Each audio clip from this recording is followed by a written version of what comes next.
แล้วก็มาซีมพอดีแล้วก็เอาหอมใส่ลงไปเลยหอมนี่ก็สิมีอันหอมบัวหอมป้อมผักแพรวหอมเป๋แล้วก็บักเพชร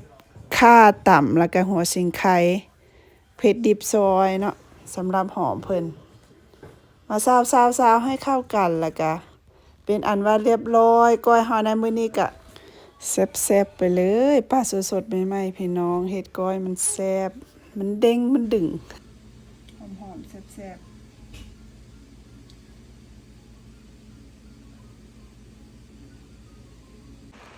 ก้อยแล้วก็มาคั่วอีกเลยพี่น้อง ก็คือว่าค่อยบ่กินดิบเนาะแต่ว่าขั่วเพิ่นกินดิบกระจงไว้เพิ่นแล้วก็เอามาคั่วพี่น้องก้อยปลาสดๆนั่นแหละก็เอามาคั่วตื้นคั่วมันสุกนะแล้วอันนี้มันหม้อซึ่งนี่ก็หม้อนึ่งข้าวต้มนึ่งหาก็สุกนึ่งฮ้อนๆใหม่ๆยังออกอายอยู่หาก็ป่งหม้อตัวนี้แล้วก็